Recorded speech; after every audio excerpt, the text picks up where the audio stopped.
განვაგრძობთ საუბრებს ქრისტიანული ლიტერატურის ისტორიიდან ჩვენს წინა შეხვედრებზე შეძლებით დაგვარად შევეხეთ ქრისტიანული მწერლობის აღმოცენებას და პირველ სახეს ქართულ ენაზე.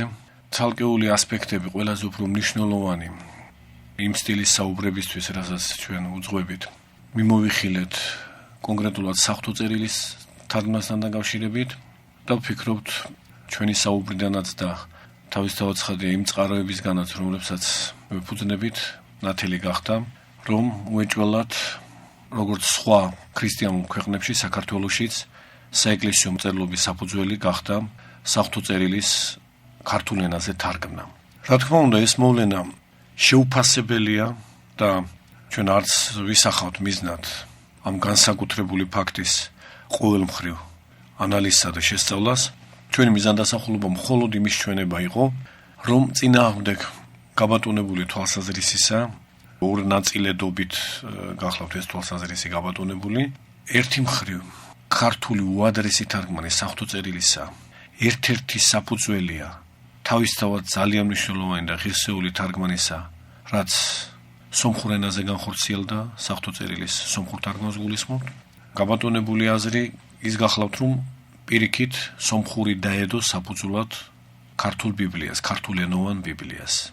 ჩვენ ერთ საგულისხმო მომენტზე, უბრალოდ ილუსტრაციისთვის წინა შეხვედრაზე ვისაუბრეთ, ამგვარი ნიმუშები საკმაოდ მრავალრიცხოვანია, რითაც უეჭველად დასტურდება, რომ ბიბლიის პირველ მთარგმნელები სომხურ ენაზე ჭეშმარიტად ღირსეული მოღვაწეები იყვნენ. კვლავ შეგახსენებთ, რომ ეს იყო მართლმადიდებლობის ეპოქა სომხეთში და ღირსეულობა ამ შემთხვევაში სწორედ იმ ფაქტით წარმოჩნდება და საჩინოვდება, რომ ისინი არ იფარგლებოდნენ მხოლოდ ერთი კონკრეტული დედანით, თქვათ სირიულით, როგორც მიღებულია, გნებავთ პარალელურად ცალკეული გათვალისწინებებით ბერძნული ტექსტის მონაცემებისა, არამედ და ბუნებრივი ასეც უნდა ყოფილიყო, რა თქმა უნდა, მათ მიერ ჯეროვნად გათვალისწინებული აღმოჩნდა ქართული თარგმანი საღვთო წერილისა. ეს ერთი მხარე და მეორე ნაწილი, როდესაც ვამბობ გაბატონებული თვალსაზრისი ორ ნაწილედია, ერთი ეს თვალსაზრისი გაბატონებული გახლავთ, აი ეს ნაწილი თვალსაზრისისა გაბატონებული გახლავთ სომხურ მეცნიერებაში, რომ სწორედ ქართულს დაედო სომხური საფუძვლად და პირუკუ არანაირი შეხება ქართულს სომხურთან გამოყენებითი თვალსაზრისით, რომ სომხებს ესარგებლად ქართული თარგმანით, თითქოს და მსგავსი რამ არ ყოფილა, რადგანაც მიიჩნევა, რომ სომხური თარგმანი წინ უსწრებს ქართულ თარგმანს. წინა შეხვედრაზე ჩვენ ამიტომ შევეხეთ საკითხს, სრული, რა თქმა უნდა, მეცნიერული ინტერესებიდან გამომდინარე, თუ რაოდენ უწინარესია თუნდაც კონკრეტულად საღვთისმეტყველო ტერმინოლოგიის ფორმირების ასპექტით ქართულენოვანი საეკლესიო ლიტერატურა, იმიტომ რომ ტერმინოლოგიის გარეშე ეს ლიტერატურა ვერ შეიქმნებოდა, სომხურ საეკლესიო ლიტერატურაზე. და მეორე ნაწილი ხსენებული გაბატონებული თვალსაზრისისა უკვე საქართველოში ქართულ მეცნიერთა შორის, ჩვენ რა თქმა უნდა ყველას არ გულისხმობთ, მნიშვნელოვან ნაწილს ქართულ მეცნიერთა და ქართულ მეცნიერთა მიერ გამოქვეყნებული ნაშრომებისა ამკვიდრებს იმ აზრს, ამ ბოლო ხანებში განსაკუთრებით, რომ თითქოს ასევე სომხურ ბიბლიას არავითარი წვლილი არ ჰქონდა ქართულად ბიბლიის ტექსტის საბოლოო დადგენაში. ჩვენ ასე იმიტომ გამოვთქვამთ თვალსაზრისს, რომ უწინარესობა ქართულად საღვთო წერილის თარგმნისა, რა თქმა უნდა, თავისთავად გამორიცხავს ამ პირველი ეგრეთ წოდებული პროტოთარგმანის ერთ-ერთ დედნად სომხურის მიჩნევას, იმიტომ რომ იმ დროს სომხური თარგმანი საფიქრებელია და ვფიქრობთ სრულიად აშკარა, რომ არ არსებულა, არ უნდა ყოფილიყო ჯერ კიდევ შექმნილი. მაგრამ მეორე მხრივ მოგვიანებით, როდესაც უკვე სომხური თარგმანი სახეზეა და კვლავ ხაზგავსვამთ, ეს გახლავთ ძალიან ღირსეული თარგმანი, მოგვიანო პერიოდის ქართველ რედაქტორთა მიერ საღვთო წერილის უკვე არსებული ქართულენოვანი ტექსტის გვიანდელ ქართველ რედაქტორთა მიერ ხსენებული სომხური თარგმანის უგულებელყოფა რომ მომხდარიყო, ეს რა თქმა უნდა უარყოფით მოვლენად წარმოჩნდებოდა, რადგანაც კვლავ ხაზგავსვამთ, ღირსეული მთარგმნელი ის არის და ღირსეული მთარგმნელობითი პროცესი მაშინ მიმდინარეობს და ნაყოფიც ჭეშმარიტი მაშინ გახლავთ, როდესაც ყველა შესაძლებელი წყარო გამოყენებული ხდება. რა თქმა უნდა, ის პირველ ქრისტიანი მოღვაწეები საქართველოში, რომლებმაც საღვთო წერილი თარგმნეს, შემდგომი თაობანი, რომლებიც რედაქტირებას ახდენენ უკვე არსებული ქართულენოვანი ტექსტისას, ჭეშმარიტად ღვთივგანბრძნობილი საეკლესიო მამები გახდათ და ბუნებრივია რომ მათ როდესაც კი ამის შესაძლებლობა მიეცათ, ანუ როდესაც კი სომხური თარგმანი ბუნებაში გაჩნდა, გამოიყენეს კიდეც ეს თარგმანი შედარებით მოგვიანებით ცალკეულ დაზუსტებათა ჟამს. ამრიგად, ჩვენ არც იმას თვლით წინააღმდეგ სომხურ მეცნიერებაში გაბატონებული აზრისა, რომ სომხურ ბიბლიის პირველადი წყალო არანაირად არ შეიძლებოდა ყოფილიყო ქართული, პირიქით, სრული დამაჯერებლობით შეგვიძლია ვაჩვენოთ, რომ ქართულენოვანი ტექსტი საღვთო წერილისა ერთ-ერთი წყაროა სომხური ბიბლიის პირველ თარგმანისა, ეს ერთი მხარე და მეორე მხრივ წინააღმდეგ იმ თვალსაზრისისა, რაც მნიშვნელოვან ნაწილს ქართულ მეცნიერთა წრეში დღესაც მთელი გულით შეერა წინააღმდეგ ამ რწმენისა, სრულიად მკაფიოდ შეგვიძლია ვთქვათ, რომ გვიანდელ რედაქტირებათა ჟამს ქართველი ბიბლიოლოგ რედაქტორები უეჭველად იყენებდნენ სომხურ ტექსტს. ჩვენ ამჯერად ნიმუშებზე არ შევჩერდებით, თუ გარკვეული გამოხმაურებები იქნა და დაინტერესება ამ საკითხით შეგვიძლია ძალიან მკაფიო მაგალითები მოვიტანოთ, როგორც პირველი შეხედულებისა, პირველი დებულებისა, ასევე მეორე დებულებისა. მეორე დებულებასთან დაკავშირებით ამჯერადაც შეგვიძლია კონკრეტული ნიმუშები მიუთითოთ, თქვათ, ახალი აღთქმის მხრივ სახარების ის რედაქცია, რაც ადიშის ოთხთავმა შემოგვინახა მეტნაკლებად და ძველი აღთქმის მხრივ ფსალმუნთა ის რედაქცია, რაც ეგრეთ წოდებულმა მცხეთურმა დავითმა შემოგვინახა. ორივე ტექსტი გახლავთ მკვეთრად არმენიზებული, მაგრამ მხოლოდ და მხოლოდ გვიანდელი რედაქტირების ნაყოფი. ჩვენ ამჯერად საკუთრივ ბიბლიოლოგიური ასპექტით მეც აღარ განვაგრძობთ სიტყვას, აღნიშნავთ, რომ ჩვენი მიზანი ამ შემთხვევაში არის უადრესი ეპოქის ქართულენოვანი საეკლესიო ლიტერატურის სახის, ვითარების მეტნაკლებად წარმოჩენა და კონკრეტული ძეგლების მითითება. რა თქმა უნდა, მხოლოდ საღვთო წერილი არ ამოწურავს მე-4-მე-5 საუკუნეების ქართველ ქრისტიანთა ინტერესს, არამედ უდიდესი სარწმუნოებრივი ცხოველმყოფელობის შესაბამისად ამ უადრეს ეპოქაშივე ქართულ ენაზე მუშავდება უდიდესი ღირებულებისა და სულიერების პირველხარისხოვანი საეკლესიო ძეგლები სხვადასხვა ჟანრისა. ჩვენ გვინდა ზოგიერთ მათგანს ყურადღება დაუთმოთ, რომ მსმენელი საქმის კურსში იყოს რა სისავსე, რა სიწმინდე და რა სიმდიდრე გვაქვს ჩვენ საეკლესიო კულტურის მხრივ უძველესი დროიდანვე და რომ ეს საეკლესიო კულტურა არ იფარგლება მხოლოდ საღვთო წერილით. ჩვენ ტერმინ კულტურას ამ შემთხვევაში გამიზნულად ვამბობთ, რადგანაც სრულიად უეჭველია, რომ ჭეშმარიტი კულტურა და ტერმინ კულტურის ჭეშმარიტი საღვთისმეტყველო გაგება სწორედ ქრისტიანობას უკავშირდება. რადგანაც თუ ეს ლათინური სიტყვა დამუშავებას ნიშნავს და ასე გახლავთ, მიწის დამუშავებას ნიშნავს, სწორედ ქრისტიანულმა სარწმუნოებამ აღასრულა და განახორციელა იმ სულიერი მიწის დამუშავება, იმ სულიერი ნიადაგის მომუშაკება, სადაც ახალი სიტყვა, მაცხოვნებელი სწავლება დაითესა და აღმოცენდა კიდეც მოსამკელ და მასაზარდოებელ ჯეჯილად, რითაც გამოცხვა ქრისტიანული მოძღვრების წმინდა პური, საეკლესიო მსახურების ჟამს, ლიტურგიის ჟამს, მაცხოვრის სისხლად და ხორცად გარდაქმნილი. ესაა საეკლესიო კულტურის არსი და კულტურა კვლავ ხაზს გაუსვამთ ჭეშმარიტი საღვთისმეტყველო შინაარსით სწორედ ქრისტიანულ მოძღვრებაში ვლინდება.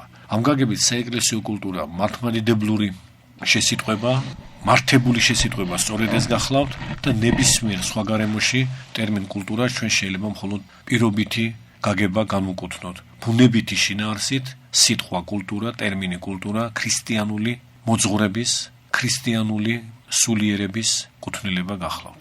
დაუბრუნდეთ ახლა სათქმელს, რომ საეკლესიო კულტურა საქართველოში მე-4-მე-5 საუკუნეებში რა თქმა უნდა არ ამოიწურებოდა მხოლოდ საღვთო წერილის თარგმნით.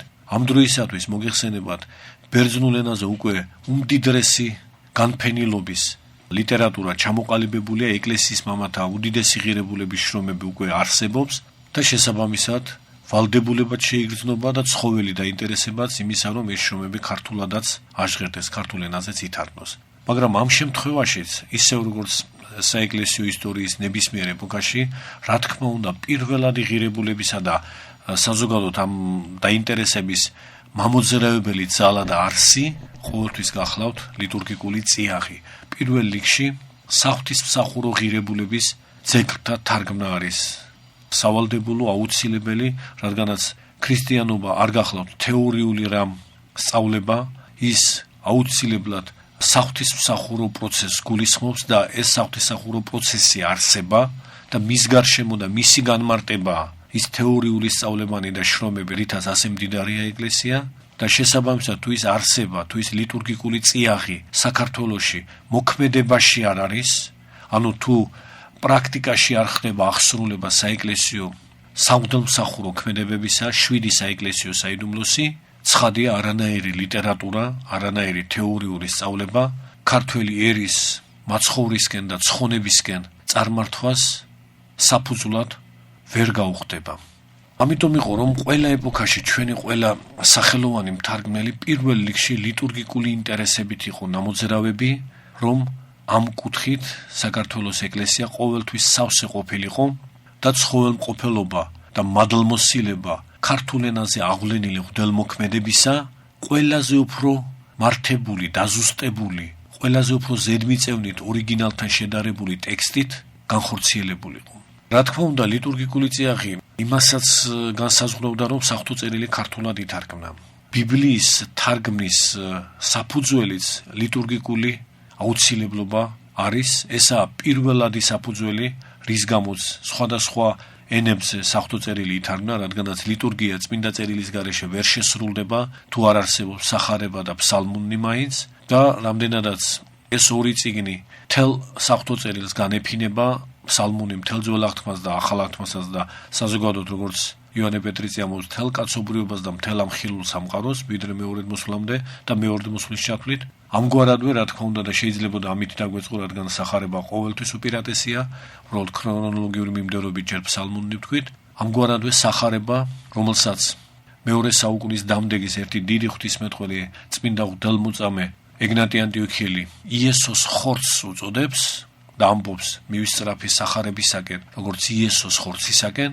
აქ რა თქმა უნდა ამ სიტყვებში აშკარა ლიტურგიკული შინაარსიც იკითხება, რომ სახარება ეკლესიაში მსახურებაში გამოყენებული იმ პროცესის მონაწილეა, იმ უწმინდესი ჟამისწირვითი წესგანგების მონაწილეა, რომელიც ღვთელმოქმედების შედეგადაც უბრალო პური და ღვინო ჭეშმარიტად გარდაარსდება, გარდაიქმნება მაცხოვრის სისხლად და ხორცად.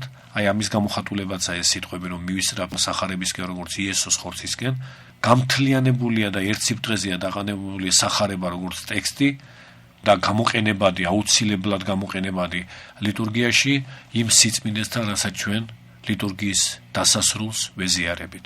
და აი ამგვარი დანიშნულების ძეგლი, რა თქმა უნდა, ქართულ ენაზე და ყველა სხვა ენაზე პირველ რიგში სწორედ ლიტურგიკული საჭიროების შესაბამისად გადმოიცემოდა და ითარგმნებოდა. ამიტომ სრულიად მართებულია ის დაკვირვება, რაც თავის დროზე რამდენიმე მკვლევარმა გამოთქვა, ყველაზე მკაფიოდ ბატონმა კორნელი კეკელიძემ, რომ სახარება ფსალმუნი ყველაზე ადრეა ქართულად თარგმნილი საღვთო წერილის წიგნთა შორის. თუმცა ჩვენ არ შეგვიძლია ძალიან მკვეთრი ქრონოლოგიური და თარიღობრივი მიჯნა გავავლოთ, თქვათ სახარებასა და ახალი აღთქმის სხვა წიგნებს შორის. როგორც ჩანს, აქ ჟამიერი ინტერვალი ძალიან ხანმოკლეა, რადგანაც თუ სახარების თარგმნას შეუდგა ქართველი მოღვაწე და ალბათ მოღვაწეთა ჯგუფიც, ივალდებულებდა კიდეც ეს ჯგუფი მთელი ახალი აღთქმის თარგმნასაც, რადგანაც სახარებასთან ერთად მე-4-მე-5 საუკუნეებში ლიტურგიისთვის ასევე მთელი ახალი აღთქმაც პირველხარისხოვანი ღირებულებისა და მნიშვნელობისა იყო. ანალოგიურადვე ძველ აღთქმასთან დაკავშირებით შეიძლება ითქვას, რომ ფსალმუნთა ქართულად თარგმნა დიდი ქრონოლოგიური დაშორებით არ უნდა გაიმიჯნოს სხვა წიგნების თარგმნისგან, რადგანაც ეს სხვა წიგნებიც ლიტურგიაში აქტიურად გამოიყენებოდა და გამოიყენება. ასე რომ ეს საუბარი ჩვენი მიმართულია იმის ჩვენებისკენ, რომ საღვთო წერილის თარგმნას განპირობებული იყო არა ასე ვთქვათ თანამედროვე გაგებით ლიტერატურის ცოდნეობითი, ცოდნის გაღრმავებითი ინტერესებით, არამედ უპირობოდ და პირველადი ღირებულებით ლიტურგიკული მიზანდასახულობის კვალობაზე. და ეს იყო განმსაზღვრელი სხვა უმნიშვნელოვანესი წიგნებისა და კრებულების ქართულ ენაზე გადმოღებისა უადრეს ეპოქაშივე. რა თქმა უნდა, ლიტურგია ვერ აღესრულება თუ თვით ჟამისწირვის ტექსტი თარგმნილი არ არის. ცხადია, შეიძლება პიროვნებამ ზეპირად იცოდეს ეს ტექსტი და ღირსეული მოძღვარნი ჩვეულებრივ უდიდეს ნაწილს საღვთისმსახურო წიგნებისას ზეპირად იმახსოვრებდნენ და შემდეგ ასევე ზეპირად აღასრულებდნენ მსახურებას, მაგრამ დაზეპირება მხოლოდ მის შემდეგ შეიძლება, როცა უკვე თარგმანი არსებობს. შეუძლებელია, რომ ქართულ ენაზე ლიტურგიის წესი წერილობით არ არსებულიყო, და მაინც ქართულ ენაზე ეს მსახურება აღსრულებული იყო, იმიტომ რის საფუძველზე აღსრულდებოდა. ასე მყისიერად, ზეპირად ლიტურგიკული ბერძნული ტექსტის თარგმნა შეუძლებელია განხორციელებული იყო, რადგანაც ის უდიდესი კრძალვა, რასაც ეს საიდუმლო, ჟამისწირვის საიდუმლო, ზიარების საიდუმლო უკლებლივ ყველა ქრისტიანის გულში შთანერგავს, აი ეს განსაკუთრებული კრძალვა, რა თქმა უნდა, უეჭველად დამაბრკოლებელი იქნებოდა ნებისმიერი ნაჩქარეობისა, დაუდევრობისა, ზერელეობისა, უზუსტობისა და სხვა. ეჭვი არ გვეპარება, რომ ლიტურგიის ტექსტის ქართულ ენაზე თარგმნა განსაკუთრებული უაღრესი სერიოზულობით იქნებოდა შესრულებული, რომ ამ უწმინდეს მსახურებას ტექსტობრივადაც ყოვლი თურთი, ზედმიწევნითობა და გამართულობა ჰქონოდა და არანაირი ბიწი არ შეხებოდა ქართულ ენაზე აღსრულებულ უწმინდეს ღვთაელმოქმედებას. ასე რომ, თუ კი ქართულად წირვალოცვა მე-4-მე-5 საუკუნეებში შესრულდებოდა და ამ შემთხვევაში მაინც აქცენტს პირველ რიგში წირვაზე უსვამთ, ჟამის წირვაზე, უეჭველად მისი ასე იგი ჟამისწირვის საიდუმლოს აღსრულების წესგანგება უკვე დამუშავებული და გაფორმებული წერილობითი სახით ქართულად უკვე უნდა არსებულიყო. როგორც ჩანს, ასეთი უადრესობა ერთ-ერთი საფუძველი იმისა, რომ სწორედ ქართულმა ენამ შემოგვინახა ჩვენ ჟამისწირვათა უძვირფასესი და უარქაულესი რედაქციები. დღეისათვის ძალიან ცხოველი დაინტერესებაა მთელ ქრისტიანულ სამყაროში, მთელ საეკლესიო მეცნიერებაში, სხვადასხვა ქვეყნებში ჟამისწირვათა უადრესი ტექსტების მოძიებისა და იმ თავდაპირველი სახის აღდგენისა, რაც ლიტურგიას მე-4 საუკუნემდე უნდა ჰქონოდა. კარგად არის ცნობილი, რომ მე-4 საუკუნის მეორე ნახევარში, 70-იან წლებში, ერთ-ერთმა უსაჩინოესმა მოღვაწემ ეკლესიისა ბასილი დიდმა დაწერა ჟამისწირვის ტექსტი, წესგანგება, რამაც ფაქტობრივად შეცვალა უფრო ადრეული ჟამისწირვები, ისევე როგორც მოგვიანებით მცირე ხნის შემდგომ წმინდა იოანე ოქროპირისგან ამ ოქრომე სიტყვე მღვდელმთავრისგან აღწერილი ჟამისწირვა გახდა საყოველთაო ღირებულება, საყოველთაოდ გამოყენებადი ტექსტი და თანდათანობით ბასილისა და იოანე ოქროპირის ლიტურგიათა დამკვიდრების კვალობაზე, როგორც აღნიშნეთ, წინარე ლიტურგიები დავიწყებას მიეცა ბერძნულ ენაზე და იმ ენებზე კი, რომლებზეც მათი თარგმნა ვერ მოესწრო, თავისთავად ცხადია, საერთოდ აუსახველი დარჩა მე-4 საუკუნემდელი ლიტურგიები. ქართულად ლიტურგიის თარგმნა უეჭველად უაღრესად არქაულ პერიოდში უნდა მომხდარიყო, რადგანაც მე-5 საუკუნის შუა წლების შემდეგ ძალიან საეჭვოა, რომ დაუშვათ მოციქულთა ლიტურგიები ეთარგმნათ ქართულად, მაშინ როცა თვით საბერძნეთში უკვე საყოველთაოდ იოანე ოქროპირის ლიტურგია გამოიყენებოდა. მაგრამ ქართულად ჩვენ მოგეხსენებათ, მსმენელებს ადრეც ვაუწყეთ ამის შესახებ და ისედაც ცნობილია და იციან, რომ ქართულად შემონახული გვაქვს ჩვენ რედაქციები იაკობ მოციქულის ჟამისწირვისა, პეტრე მოციქულის ჟამისწირვისა. და ეს უდიდესი ღირებულების ტექსტები კვლავაც ინტენსიურად შეისწავლება, თუ არ ვცდები ახლა მზადდება გამოსაცემად სინასთაზე აღმოჩენილ ახალი ფონდის ერთ-ერთ ქართულ ნუსხაში დაცული ტექსტი ჟამისწირვისა. გამოცემულიცაა გარკვეული რედაქციები, პეტრე მოციქულის ლიტურგიაც გამოცემული გახლავთ, რომელიც მოკლე ტექსტია და რომელიც სხვა ენებზე საერთოდ უცნობია. ესეც ადასტურებს, რომ ამ ლიტურგიის თარგმნა იმ ეპოქაში მოხდა, როდესაც ბერძნულად ის ჯერ კიდევ ხმარებაში იყო და გამოყენებაში. ლიტურგიკა გახლავთ ის ჟანრი საეკლესიო ლიტერატურისა, რომელიც აუცილებლად მოქმედებაში არსებულ ტექსტს აქცევს ყურადღებას და როდესაც სხვა ენაზე რაღაც ძეგლი ითარგმნება ლიტურგიკული ჟანრისა, აუცილებლად ყოველთვის ყველა შემთხვევაში ითარგმნება ძეგლი, რომელსაც იმ მომენტში პრაქტიკული გამოყენება აქვს. ამით განსხვავდება სხვათა შორის ლიტურგიკული ჟანრი სხვა ჟანრებისგან, იმიტომ რომ ეგზეგეტური ძეგლი, საღვთო წერილის განმარტების შემცველი ტექსტი ნებისმიერ ეპოქაში შეიძლება ითარგმნოს ქართულად და დაუშვათ დღესაც. ჩვენ ცხადია არ გამოურიცხავთ იმ რაღაც 1%-იან ვარაუდს, რომ და ეს გარკვეულ დონეზე შეიძლება დარჩეს, რომ რაღაცნაირი ინტერესით შეიძლებოდა უკვე ლიტურგიაში და ღვთაელმოქმედებაში მივიწყებული ტექსტი რომელიმე ენაზე თარგმნილიყო. მაგრამ ეს იქნებოდა, თუ მსგავსი რამ დადასტურდებოდა, მხოლოდ უიშვიათესი გამონაკლისი. რადგანაც საეკლესიო ისტორიაში ჩვეულებისამებრ არ ეცალა ასეთი ფუფუნებისთვის, ასე ვთქვათ, წმინდად და თავისთავად ლიტერატურის მცოდნეობით ინტერესებით, რომ მიდგომოდა თავის წარსულს.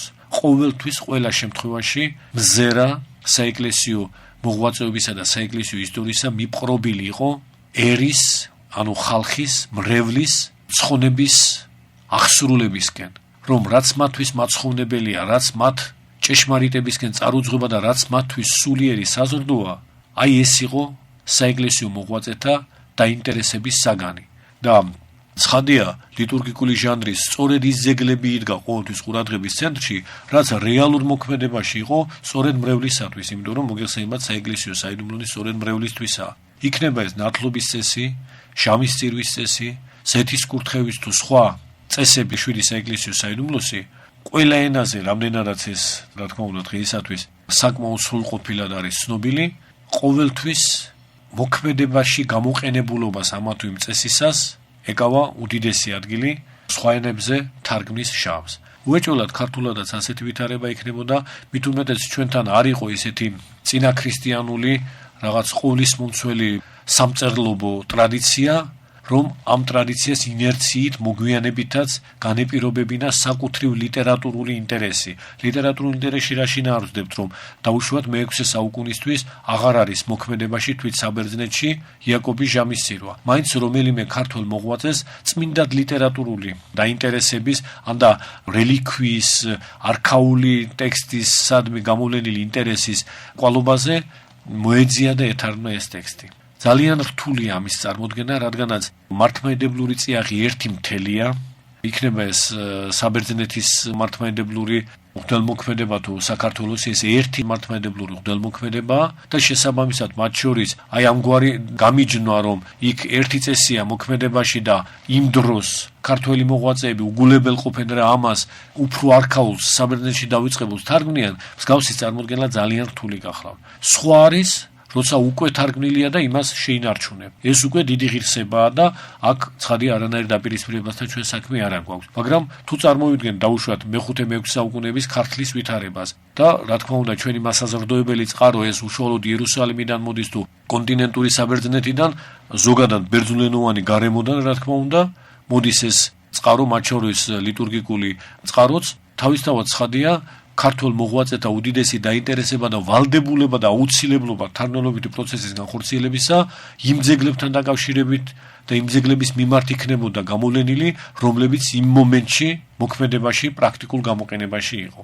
არც ჩანს საქართველოში რაღაც იმდენად გლობალური მწიგნობრული მოღვაწეობა, ისეთი გაფართოება წერილობითი ღვაწლისა, რომ სხვადასხვა სკოლები არსებულიყო და ერთდროულად რაღაცა აურაცხელი ძეგლი თითქოს და ქართულად პარალელურად სხვადასხვა საღვთისმეტყველო სკოლაში თარგმნილიყო და ასე შემდეგ. ცხადია ეს ასე არ გახლავთ, ქრისტიანული სარწმუნოება ასე ერთბაშად მთელ საქართველოში რა თქმა უნდა არ გავრცელებულა, მაშინაც კი მე-6 საუკუნის შუა წლებში და მეორე ნახევარში, როდესაც ასურელი მამები ბერმონაზნულ ცხოვრებას ამკვიდრებენ საქართველოში, როგორც მათ შესახებ დაცულ აღწერილობებშია ხაზგასმით თქმული, ქართველი ჯერ კიდევ ახალნერგი იყო.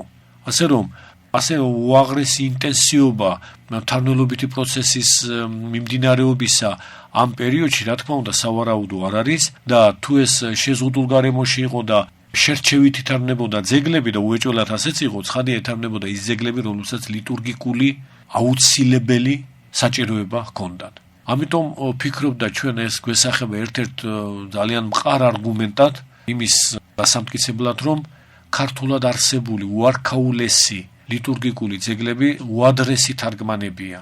ანუ ჯერ ასე ვთქვათ, თარგმანებია იმ ეპოქისა, როდესაც ეს ძეგლები თვით საბერძნეთში იყო გამოყენებაში. ხოლო საბერძნეთში ბევრი მათგანი გამოყენებაში იყო ძალიან ადრეულ ეპოქაში.